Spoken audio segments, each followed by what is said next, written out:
Digital classroom Bangladesh চ্যানেলের পক্ষ থেকে তোমাদের জানাই শুভেচ্ছা ও অভিনন্দন। Advanced accounting 2 chapter 5 branch accounts lecture 2 এই ভিডিওটিতে ব্রাঞ্চ অ্যাকাউন্টের গুরুত্বপূর্ণ অঙ্ক করে দেখাবো। M A Kalam problem 2 page 5-71। চলো অঙ্কটি করা যাক। Problem 2, Bata shoe company limited opened a branch at Khulna. Bata shoe limited খুলনায় একটি ব্রাঞ্চ চালু করেছে। Goods sent to branch are invoiced at cost price, অর্থাৎ হেড অফিস ব্রাঞ্চ অফিসে ক্রয় মূল্যে পণ্য প্রেরণ করে। From the following transactions during the year 2013, অর্থাৎ নিম্নে যে লেনদেনগুলো চলতি বছরের অর্থাৎ 2013 সালের লেনদেনসমূহ দেওয়া আছে। প্রিপেয়ার দ্য নেসেসারি অ্যাকাউন্টস অর্থাৎ প্রয়োজনীয় হিসাবসমূহ তৈরি করতে হবে। ইন হেড অফিসের বহিতে in connection with the branch transaction, অর্থাৎ ব্রাঞ্চের খতিয়ানসমূহ করতে হবে হেড অফিসের বহিতে। Good send to branch Khulna branch, অর্থাৎ খুলনা ব্রাঞ্চে হেড অফিস থেকে পণ্য প্রেরণ 30,000 টাকা। ক্যাশ সেন্ড টু ব্রাঞ্চ, অর্থাৎ for rent, for salaries, for other expense, অর্থাৎ হেড অফিস থেকে ব্রাঞ্চ অফিসে অর্থ প্রেরণ করেছে তিনটি ব্যয়ের জন্য। Rent expense, salaries expense, other expense. Rent expense 3600, salaries expense 6000, other expense 2400। Cash receive from Khulna branch, অর্থাৎ খুলনা ব্রাঞ্চ থেকে হেড অফিস টাকা গ্রহণ করেছে 48,000 টাকা, অর্থাৎ এটি নগদ বিক্রয়।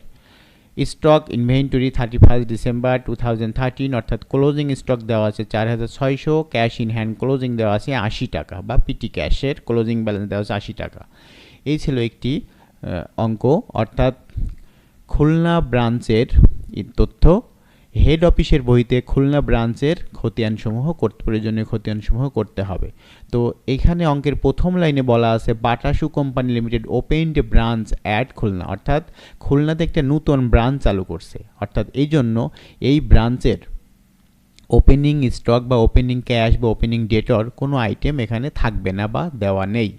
কারণ আমরা যখন হেড অফিসের বহিতে ব্রাঞ্চ অ্যাকাউন্ট করব তখন আমাদের একটি নির্দিষ্ট ছক আমি প্রথম লেকচারে দেখিয়েছিলাম। ওই ছকটি যদি মনে রাখা যায় তাহলে ব্রাঞ্চ অ্যাকাউন্ট অনায়াসে করা সম্ভব।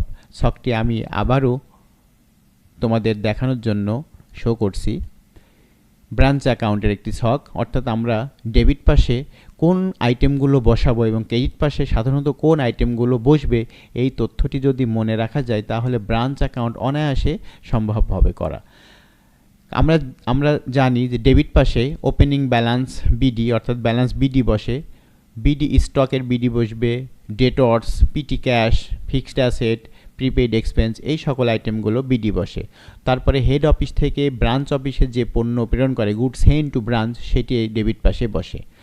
এবং হেড অফিস থেকে ব্রাঞ্চ অফিসের খরচের জন্য যে অর্থ প্রেরণ করে সেই সকল আইটেমগুলোর জন্য ক্যাশ রেমিটেন্স, অর্থাৎ ব্যাঙ্ক অ্যাকাউন্ট বসবে। এই হচ্ছে সাধারণভাবে এই কয়টি আইটেম ব্রাঞ্চ অ্যাকাউন্টে ডেবিট পাশে বসে। এবং ক্রেডিট পাশে বসবে হচ্ছে ক্যাশ সেলস বা বাকিতে বিক্রয়। ক্যাশ সেলস হলে ব্যাঙ্ক অ্যাকাউন্ট লিখতে হয়, বাকিতে বিক্রয় হলে ডেটর অ্যাকাউন্ট লিখতে হয়। তাছাড়া গুডস সেন্ড টু ব্রাঞ্চ, অর্থাৎ হেড অফিস যখন ব্রাঞ্চে পণ্য প্রেরণ করে সেই পণ্য থেকে যদি কোনো পণ্য রিটার্ন যায় তখন সেইটা ক্রেডিট পাশে লিখতে হয়। আর ক্রেডিট পাশে আরেকটি আইটেম আমরা সচরাচর দেখি, এখানে যেমন সম্পদের বিডি সমূহ লেখা হয়েছে, ক্রেডিট পাশে নিচের দিকে ব্যালেন্স সিডি সমূহ লিখতে হবে, অর্থাৎ এটা হচ্ছে বছরের শুরুর ব্যালেন্স এবং এই পাশে দিতে হবে বছরের শেষের ব্যালেন্স।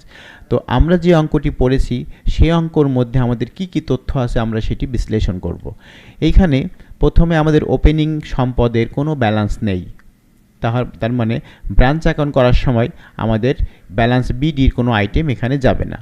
তারপরে এখানে দেওয়া আছে গুডস সেন্ড টু ব্রাঞ্চ, অর্থাৎ হেড অফিস থেকে ব্রাঞ্চ অফিসে পণ্য প্রেরণ করেছে, এটি আমরা ডেবিট পাশে দেব, সবসময় এটি ডেবিট পাশে যাবে। ক্যাশ সেন্ড টু ব্রাঞ্চ, অর্থাৎ হেড অফিস থেকে ব্রাঞ্চ অফিসে খরচের জন্য অর্থ প্রেরণ করেছে, এটা ডেবিট পাশে যাবে ব্যাঙ্ক অ্যাকাউন্ট বলে। রেমিটেন্স, অর্থাৎ এক্সপেন্সের জন্য আমাদের এই তিনটি আইটেমের জন্য হেড অফিস থেকে ব্রাঞ্চ অফিসে টাকা পাঠিয়েছে, নগদ টাকা পাঠিয়েছে, সেজন্য ব্যাংক অ্যাকাউন্ট বা ক্যাশ অ্যাকাউন্ট দিয়ে আমরা এটা লিখব, অর্থাৎ 3600, 6000 এবং 2400।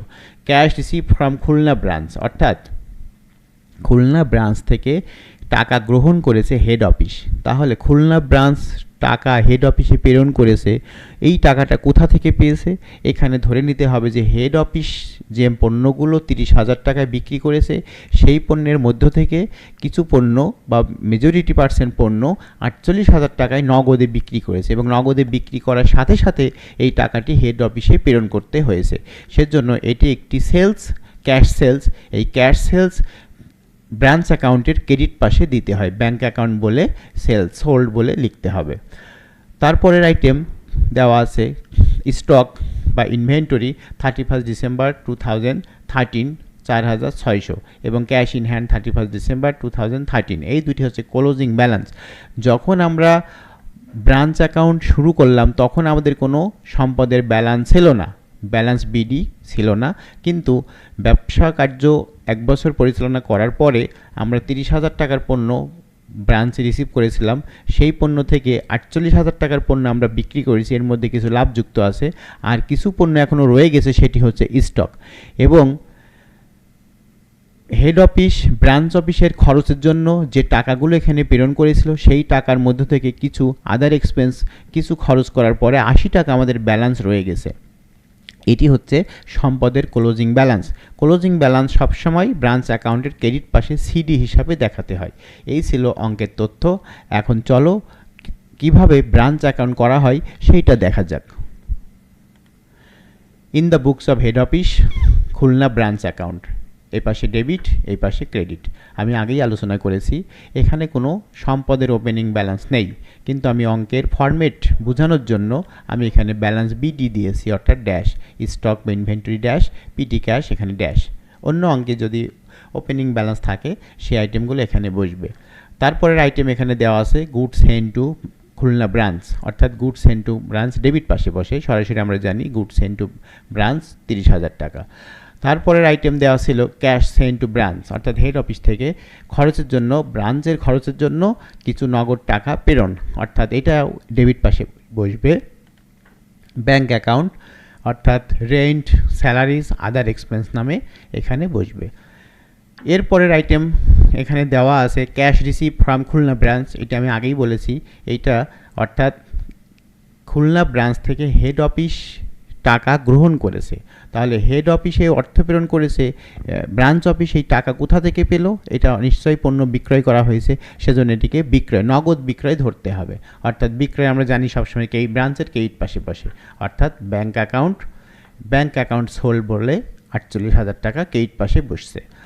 এরপরের আইটেমটি এখানে ছিল ক্লোজিং অর্থাৎ অ্যাসেট, স্টক, অবিকৃত পণ্য স্টক আছে আমাদের এখনও 4600 টাকার, এবং ক্যাশ ইন হ্যান্ড আমাদের জন্য খরচের জন্য পাঠিয়েছিল যে টাকা, তার ভিতর থেকে কিছু পিটি ক্যাশের টাকা বেঁচে গিয়েছে, সেজন্য অবশিষ্ট আছে, এই জন্য এইটি হচ্ছে ক্লোজিং স্টক বা ব্যালেন্স সিডি, অর্থাৎ বছরের শেষ উদ্বৃত্ত টাকা স্টকে 4600 এবং ক্যাশ ইন হ্যান্ড 80 টাকা।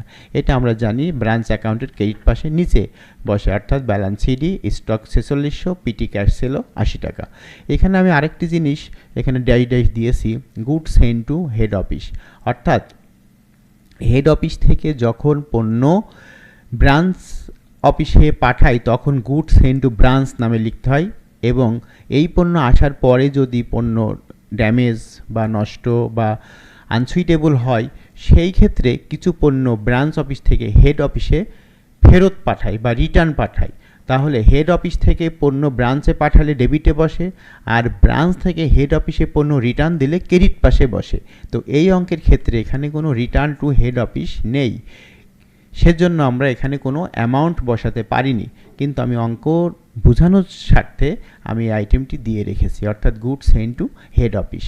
এই ছিল আমাদের খুলনা ব্রাঞ্চে head office, in the books of head office Khulna ব্রাঞ্চের অ্যাকাউন্ট, অর্থাৎ এটা ডেবিট পাশে এই আইটেমগুলো যাবে এবং ক্রেডিট পাশে এই আইটেমগুলো যাবে। এখন আমাদের দেখতে হবে ডেবিট পাশ বড় না ক্রেডিট পাশ বড়। আমরা এখানে সাধারণভাবে একটু পর্যালোচনা করে দেখতে পারছি যে এখানে ক্রেডিট পাশ বড়, অর্থাৎ 52,680 টাকা। এখন এই 52,680 টাকা আমরা দুই পাশে লিখব। লেখার পরে আমরা ডেবিট পাশের যে আইটেমগুলো ছিল 52,680 থেকে এগুলো বিয়োগ করব। বিয়োগ করলে এখানে profit transfer to general PL account নামে 10,680 টাকা এখানে বসবে। অর্থাৎ এটি হচ্ছে আমাদের প্রফিট, নিট প্রফিট, অর্থাৎ ব্রাঞ্চের প্রফিট। এই ছিল খুলনা ব্রাঞ্চ অ্যাকাউন্ট। এর পরবর্তীতে অঙ্কে চাওয়া হয়েছে নেসেসারি অ্যাকাউন্টস, অর্থাৎ এখানে একটি খতিয়ান বা শুধু ব্রাঞ্চ অ্যাকাউন্ট চাওয়া হয়নি, রিলেটেড অর্থাৎ ব্রাঞ্চ রিলেটেড আরও যদি কোনো খতিয়ান থেকে থাকে সেই খতিয়ানগুলো এখানে দিতে হবে। তো আমরা অঙ্কের মধ্যে দেখছি এখানে কয়েকটি আইটেম, যেমন এখানে গুডস সেন্ট টু ব্রাঞ্চ এটি একটি আইটেম, এবং স্টক, পিটি ক্যাশ এগুলো একটি আইটেম, অর্থাৎ গুডস সেন্ট টু ব্রাঞ্চের এখানে খতিয়ান দিতে হবে। তো আমরা পরবর্তীতে গুডস সেন্ট টু ব্রাঞ্চের খতিয়ান করি। Goods sent to Khulna branch account debit credit, এখানে যদি আমরা খতিয়ান করি তাহলে ব্রাঞ্চ অ্যাকাউন্টে যদি goods sent to branch debit পাশে থাকে তাহলে এটা কোন খতিয়ান থেকে আসছে, অর্থাৎ খুলনা ব্রাঞ্চ থেকে আসছে, অর্থাৎ এটি এখন যাবে হচ্ছে ক্রেডিট পাশে। অর্থাৎ goods sent to Khulna branch অ্যাকাউন্টে ক্রেডিট পাশে লিখতে হবে খুলনা ব্রাঞ্চ। অর্থাৎ আমরা এখন গুডস সেন্ট টু খুলনা ব্রাঞ্চের খতিয়ান করছি। তাহলে গুডস সেন্ট কোন খতিয়ানে আছে, ব্রাঞ্চ অ্যাকাউন্টে আছে। এখন ব্রাঞ্চ অ্যাকাউন্ট যাবে ক্রেডিট পাশে, অর্থাৎ ক্রেডিট পাশে খুলনা ব্রাঞ্চ অ্যাকাউন্ট কত টাকা ছিল, 30,000 টাকা।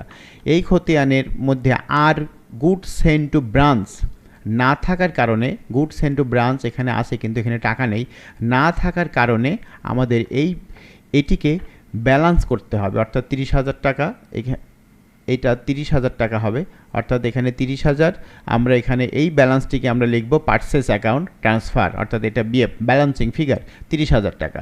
অর্থাৎ এই ছিল গুডস সেন্ট টু ব্রাঞ্চ অ্যাকাউন্টের খতিয়ান। এরপরে আমরা দেখব স্টক, অর্থাৎ স্টকের খতিয়ান আমরা দেখব। স্টক উক্ত খতিয়ানে কোথায় আছে, স্টক আছে উক্ত খতিয়ানে ক্রেডিট পাশে। তাহলে এটা কোন খতিয়ানে আছে, ব্রাঞ্চ, খুলনা ব্রাঞ্চ অ্যাকাউন্ট। আমরা এখন স্টকের খতিয়ান দেখব। স্টকের খতিয়ান, স্টক ইনভেন্টরির খতিয়ানে স্টক ছিল হচ্ছে ক্রেডিট পাশে, তাহলে ডেবিট পাশে আসবে খুলনা ব্রাঞ্চ অ্যাকাউন্ট, অর্থাৎ ডেবিট পাশে খুলনা ব্রাঞ্চ অ্যাকাউন্ট। এখানে যেহেতু আমরা এটা স্টকের খতিয়ান করছি, এখানে ওপেনিং ব্যালেন্স বিডি এখানে নেই, অর্থাৎ ব্রাঞ্চ অ্যাকাউন্টের ক্রেডিট পাশে এটা স্টক দেওয়া ছিল 4600 টাকা, এটা ডেবিট পাশে চলে আসবে খুলনা ব্রাঞ্চ নাম হিসাবে, এখানে খুলনা ব্রাঞ্চ নাম হিসাবে চলে আসবে 4600 টাকা। এই 4600 টাকা আমরা যদি এখন ব্যালেন্স করি 4600 টাকা, এখানে কোনো আইটেম নেই বলে এটা ব্যালেন্স সিডি 4600 টাকা। আমরা অঙ্কেও দেখেছি যে ব্যালেন্স সিডি এখানে 4600 টাকা। তো এখানে আরেকটি আইটেম পিটি ক্যাশের ক্লোজিং ব্যালেন্স ছিল 80 টাকা, ওপেনিং ব্যালেন্স অঙ্কে ছিল না, ব্যালেন্স বিডি ছিল না। আমরা যদি এর খতিয়ান করি তাহলে balance BD dash 00, balance BD নেই। অঙ্কে পিটি ক্যাশ ব্রাঞ্চ অ্যাকাউন্টের ক্রেডিট পাশে আছে। এখন পিটি ক্যাশের বিপরীত নাম হচ্ছে কি, ব্রাঞ্চ অ্যাকাউন্ট। এখন ব্রাঞ্চ অ্যাকাউন্ট পিটি ক্যাশের ডেবিট পাশে বসবে, অর্থাৎ পিটি ক্যাশের ডেবিট পাশে খুলনা ব্রাঞ্চ অ্যাকাউন্ট 80 টাকা। এখানে আর কোনো আইটেম না থাকার কারণে এটি হবে ব্যালেন্স সিডি, অর্থাৎ ব্যালেন্স সিডি ছিল কত, 80 টাকা। এই ছিল আমাদের নেসেসারি অ্যাকাউন্টস। তো এইখানে ব্রাঞ্চের ক্ষেত্রে প্রতিটি লেনদেনের জন্য জার্নাল দিতে হয় এবং জার্নাল দেখে দেখে লেজার করতে হয়। এই লেজার জাবেদা দেখে লেজার করতে হয়। এখন যেহেতু অঙ্কে জার্নাল চাওয়া হয়নি, সেজন্য আমরা বিশেষ টেকনিক অবলম্বন করব। সেই অবলম্বনটা হচ্ছে আমাদের প্রথমে ব্রাঞ্চ অ্যাকাউন্টের ছকটি একটু মনে রাখতে হবে, ডেবিটে কোন আইটেমগুলো বসে, ক্রেডিট পাশে কোন আইটেমগুলো বসে। হয়তো সচরাচর অঙ্কে ডেবিট পাশে হয়তো 3-4টি আইটেম বসবে, ক্রেডিট পাশে হয়তো 3-4টি আইটেম বসবে। এই 3-4টি আইটেম যদি মনে রাখা যায় তাহলে যে কোনো অঙ্কের ব্রাঞ্চ অ্যাকাউন্ট করা যাবে। আর ব্রাঞ্চ অ্যাকাউন্ট করার পরে অনায়াসে অন্য খতিয়ান করা সম্ভব হবে। কিভাবে, আমি আরও একটু আলোচনা করি। এখানে যে আইটেমটি ডেবিটে বসবে, যখন আমরা স্টকের খতিয়ান করব তখন এর বিপরীত নামটা ক্রেডিট পাশে বসবে। যদি কোনো আইটেম ক্রেডিট পাশে বসে থাকে তাহলে এর বিপরীত নামটা ডেবিট পাশে বসবে। আমরা সেভাবে এখানে এই খতিয়ানগুলো করেছি। যেমন আমাদের এখানে গুডস সেন্ট টু ব্রাঞ্চ, এটি কোথায় ছিল? ডেবিট পাশে। এর বিপরীত নামটা কী ছিল? খুলনা, অর্থাৎ কার খতিয়ানে ছিল এটি?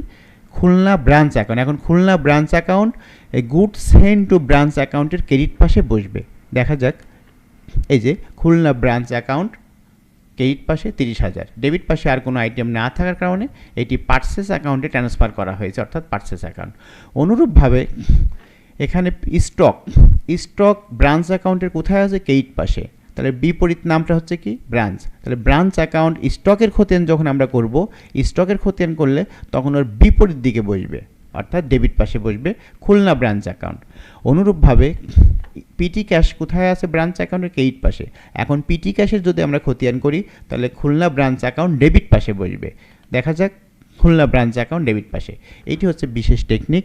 জাবেদা এখানে বিবেচনা না করে, জাবেদা না ভেবে সরাসরি ব্রাঞ্চ অ্যাকাউন্টের খতিয়ান যদি আমি সম্পন্ন করতে পারি তাহলে এটা দেখে দেখে ডেবিটে থাকলে ক্রেডিট পাশে বসবে, ক্রেডিট থাকলে ডেবিট পাশে বসবে।